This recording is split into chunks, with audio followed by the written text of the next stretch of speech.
Howdy everyone, David here, and this is the brand new Dungeons & Dragons 5th edition Dungeon Master's Guide. This is what we've all been waiting for, especially all you Dungeon Masters out there. Now, this is by Wizards of the Coast. The book itself is a hardback, as you can see.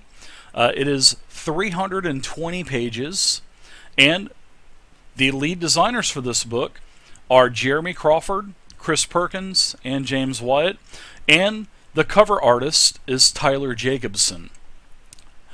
Very nicely constructed book. The pages are the same type of paper that are in the Monsters Manual and also the Player's Handbook. I know that they've had some problems with the Player's Handbook falling apart. Unfortunately, I actually have one of those, and hopefully that won't be happening with the Dungeon Master's Guide, which I'm sure it probably won't, so that's really nothing to be alarmed about. So, as you guys can see here on the contents page, we have three major parts. Part 1 being the Master of Worlds, and it has 2 chapters, as you can see, A World of Your Own, and Creating a Multiverse. The second part of the book, which is the largest part of the book, is Master of Adventures, and it has Chapter 3, Creating Adventures, Chapter 4, Creating Non-Player Characters, Chapter 5, Adventure Environments, Chapter 6, Downtime Between Adventures, and Chapter 7, ooh, lots of treasure, 100 pages almost of magic items. Great stuff. The third part of the book is the Master of Rules, and this has a lot of optional things. Chapter 8 is Running the Game. Chapter 9 is the Dungeon Master Workshop, which is probably one of my favorite chapters of the book. And then there, as you can see, there's Appendices, which are the monster list for what environment, which is definitely a great tool to have for the Dungeon Master's Guide. There's quite a few pages of maps for another Appendices. There's also Appendices for the Dungeon Master Inspiration, which is basically giving credit to where credit is due for thinking of, all of the ideas for this book. So let's go ahead and get started. You can see that there's lots of new art in the Dungeon Master's Guide. Beautiful art, nice, bright, colorful, vivid. It talks about knowing your players. Chapter 1 is The World of Your Own. This is basically just ideas for your game. Talks about the deities, how to create a settlement, how to populate a town or a city, and it gives you, basically what a city qualifies for, what a town qualifies for. Talks about the different atmospheres, forms of government. This book has got tons of charts. I know Mike was in the channel several months back talking about 5e, and he was talking about the massive amount of charts and diagrams that are in the DMG, and he wasn't lying when he said that. There are tons. So, as you can see, everything looks really good. There's creating a campaign, different plot twists, how you want your story to, to unfold. All kinds of, like I said, there's all kinds of charts, everyone. Really good stuff. The new art is really nice. Talks about, talks about the 4 different tiers of 5th edition, tier 1, 2, 3, and 4, and the different levels of play and what to expect. Nice little chart here for starting equipment for some higher level characters if you're going to start those out. Really nice. Different settings also. Talks about creating a multiverse. Talks about the different settings of D&D, Forgotten Realms, Eberron. There's all kinds of different types of the planes talked about, planar travel. Talks about the Fae, the ethereal plane, the Shadowfell. I mean, this really doesn't leave hardly anything out. And I'm really skipping through the book pretty quickly, but it is 320 pages, and I want you guys to see as much as you can see. And it goes into the inner planes like earth and fire and water, and it's really nice. Like I said, so much art is in this book. There's almost, hardly any pages that don't have any art, and I love it. It's nice to see new art.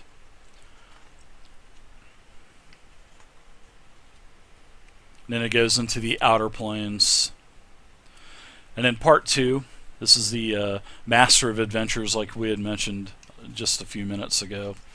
Now this talks about your play. It goes in a little bit about the players, but this is more about location. The different types of locations, your dungeons, like goals for a dungeon or a wilderness. Basically the structure for your adventure. And here again, guys and gals, there are tons of charts. If you want randomness, this DMG has it for you. All the different types of events, mysteries, plots, all kinds of. Here's a nice chart on framing. It's really good. This is a great book, guys. I'm glad that I'm able to show this to you guys early. Also, here's how to create the encounters, which I've just done a tutorial that you can figure out how to calculate a tutorial. How to calculate an encounter correctly. All kinds of other things. Here's a nice little Sylvan Forest encounter chart. Here's chapter 4, creating non-player characters.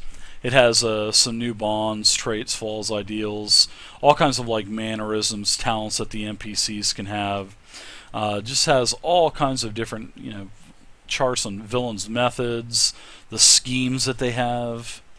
There's a couple new archetypes. There's the Death Domain Cleric and the Oathbreaker Paladin. And if you're going to play like an evil race, I would definitely allow those to be played.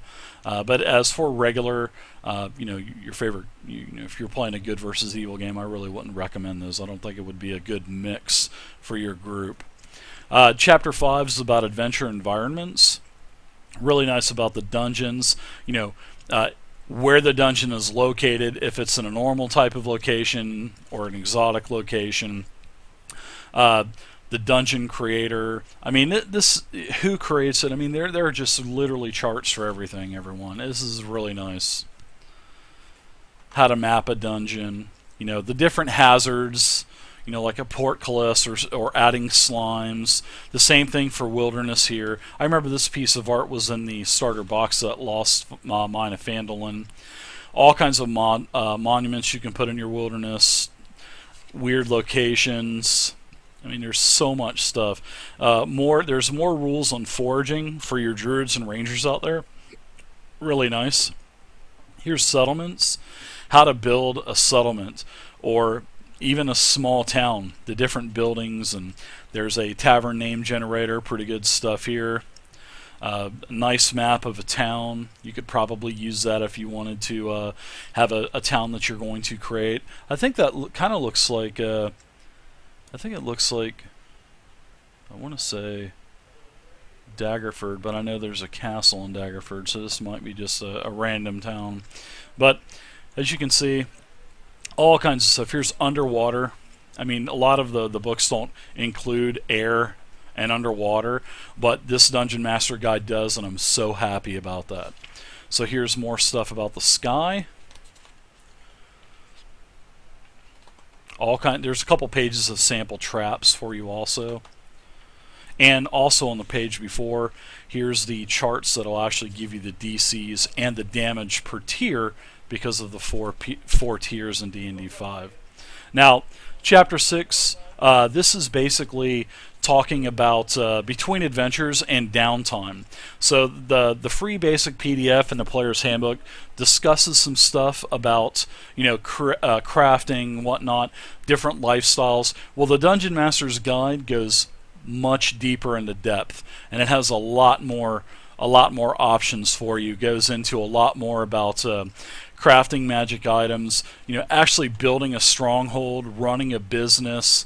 I mean, it has so much stuff in here. It's great. All kinds of different things. There's some there, and you'll also see that there's a lot of optional rules in the Dungeon Master's Guide also. Like this is, whenever your characters go up a level, do you want them to train X amount of days and spend so much money? So, if you're into the technical aspects of that, that would be good for your game. Now here's what everybody loves, treasure. This is basically, there's just page after page of charts, and this is like the gemstones and the art objects and the percentages of, and the cost of, magic items, the rarity. Here's all the different tiers of, the challenge rating 0 to 4, challenge rating 5, 6, 11, 16, 17 plus. Here's all kinds of different tables that you can roll the loot on for the hordes. It's great. And there's so much. There's scroll mishaps, mixing potion mishaps, creation of magic items, activating items, all kinds of different properties that you can put on a weapon, minor. There's all kinds of quirks that you can put on a weapon. There's just so much stuff in here. It's crazy. And I know I keep repeating that, but the Dungeon Master's Guide is everything that I was expecting, and actually, it's a lot more. So, random magic items. There's all kinds of tables to actually generate what items you're going to get. And you'll notice that pretty much every single magic item almost has, a painting or a piece of art. So, the belts of storm strength right here. Great. Now you know what it looks like. Here's the candle of invocation, the plate armor of resistance. And you'll notice that and look at this here, the apparatus of Qualish or Quailish. Great stuff. And every single page, there's your bags, holding, devouring, and a bag of beans. All kinds of different, there are just pages and pages of magic items, everyone. The items section is almost 100 pages. There's your, there's the deck of many things. You see chapter 7 is just loaded with magic items. This has everything from swords to potions to armor. Great, the Hammer of Thunderbolts. You'll have to read about that. You have to have 2 other items to even equip it. There's your Holy Avenger. There's all kinds of bardic instruments for the troubadours out there. All kinds of books, rods, staves, bows, necklaces, all kinds of rings. Here's your potions here.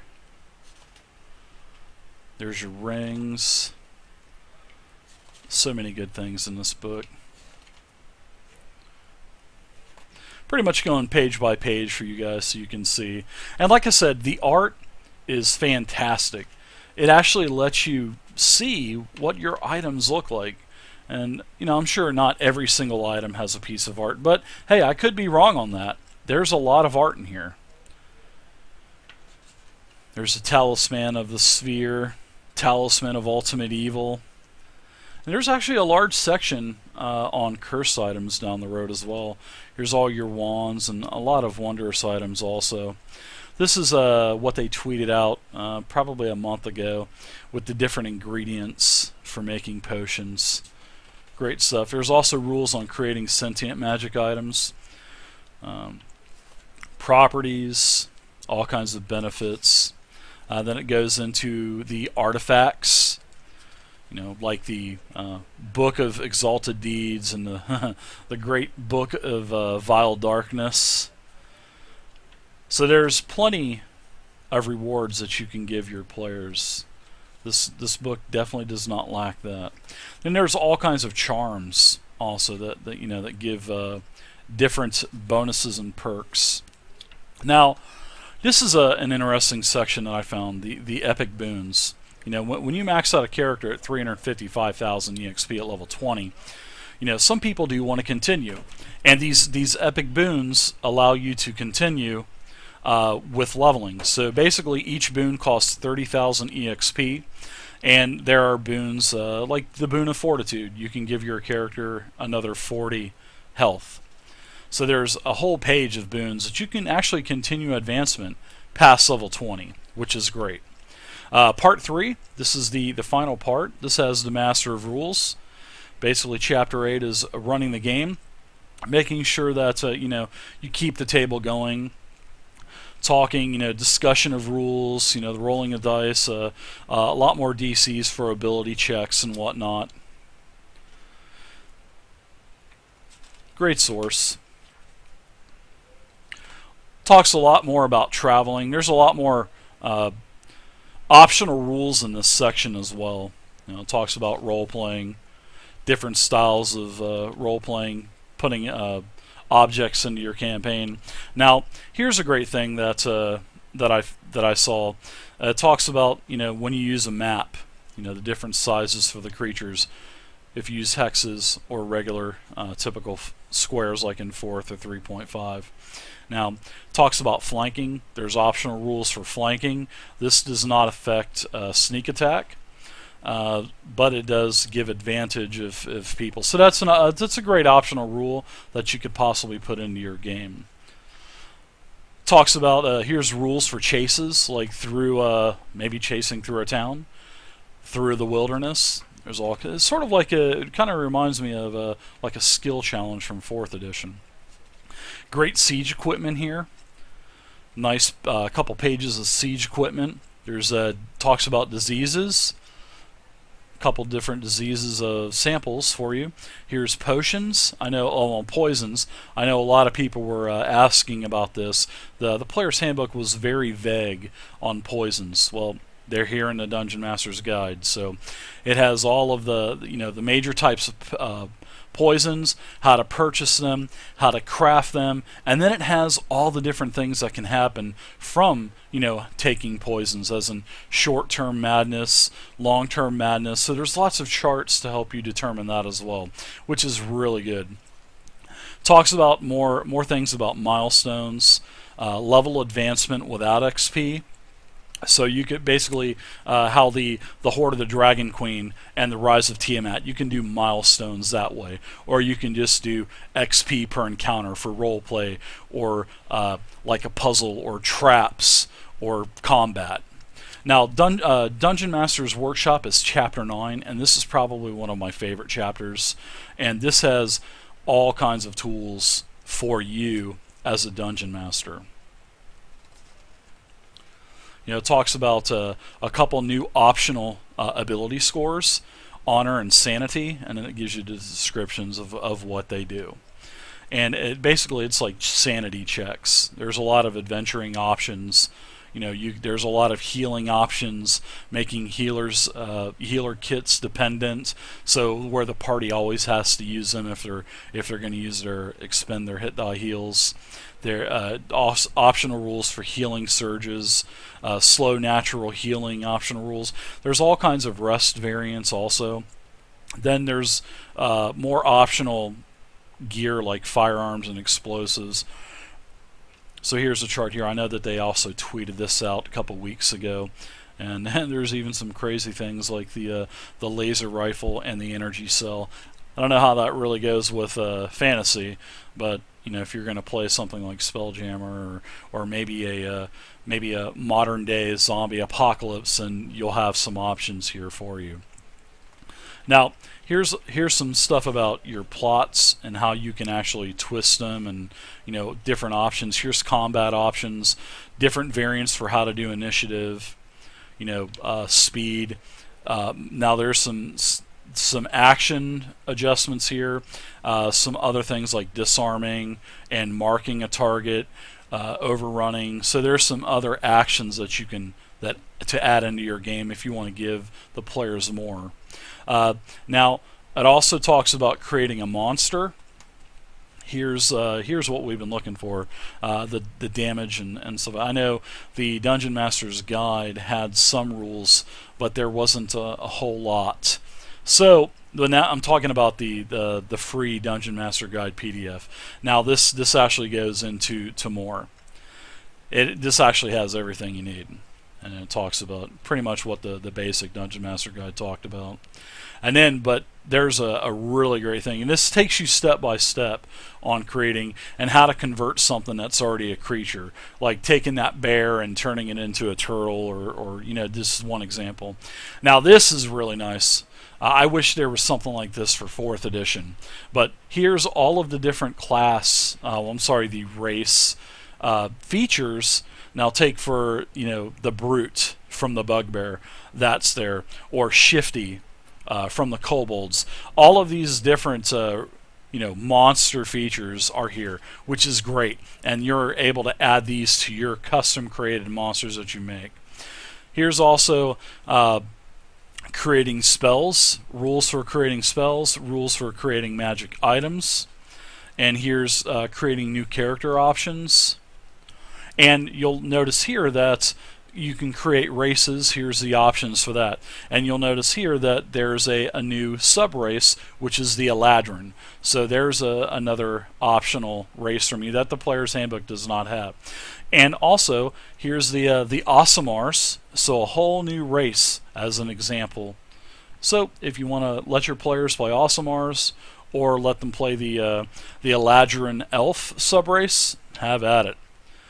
All kinds of ways to modify classes if you want to add things into classes like the sorcerer spell point option, spell points. Then last we'll talk about before we go into the appendices is there's a movement variant rule also that we passed up, and it talks about diagonal movement, and it basically incorporates 3.5 movement, how the first square will be 5 foot and then the second square diagonally will be 10, and then the third will be 5, 10, so forth and so forth. So that's another great optional rule that's in the DMG as well. So now we're up to my favorite appendices is here. And I made a dungeon the other night with this, and it was so super quick. And it actually turned out really good. Instead of brainstorming, you can just, kind of pick a starting area, passages from each of the starting area points if they have, passageways from the starting point, all kinds of different types of doors, what's behind the door, the chambers, the different exits, stairs. I mean, this is literally, it's like a computer program on paper. And you just, dungeon layers, mazes, mines, planar gates. There is just everything in here, and it's so good. Strongholds, temples, tombs, treasure vaults. There's just so many charts in here that you can create a great dungeon. And here's all kinds of different noises. There's tricks. There's all kinds of furnishings and appointments, general features, and there's also a couple charts on traps, the triggers of traps. So you could literally take those and create your own traps. And you can print those out, post them online for other people to use. Now, the second appendices is the monster list. And this is a great tool because this literally breaks down each type of environment. So here's your Arctic monsters, your coastal monsters, desert, forest, grassland, underdark, mountain, hill, swamp. It has everything. Underwater, urban. Then it goes into the challenge ratings, which this should have been in the monster manual, but I'm glad that they put it in the Dungeon Master's Guide, even though they did put this out on their website to download as a separate download. But it's good to see that they didn't forget about this, and they did put this into the Dungeon Master's Guide. And this has the challenge ratings from from 0 to 30. Then the third appendices is a very nice multiple pages of maps that you can use. But then again, it would be nice to have maybe a couple on the inner lining of the book, a couple double fold-out maps that we could have used. So especially if you're going to play around the table, something like this really wouldn't work. Because it has all of the secret locations and doors, but like I said, these are still nice maps. You could scan it. You could probably modify it with Photoshop or Paint.net and get rid of all that stuff and still be able to use them. And last but not least, here's the last appendices, and this gives credit to where credit is due on who inspired and what inspired, what books inspired them to write the Dungeon Master's Guide. And then it has a nice index also at the back. So there you go, guys. That's every page of the Dungeon Master's Guide for you. Flip through rather quickly, but at least you get to see it. And I really recommend you picking up the D&D 5e book. It was definitely well worth the extra month that they put it back. And I appreciate everybody watching. please feel free to leave a comment below, any questions or concerns. If you have any kind of D&D tutorials or Roll20 tutorials that you would like to see, I'll also request those, and if I know how to do it, I'll make them. So thank you again. My name is Dave. Please hit the subscribe to the channel button, and I'll see you next time.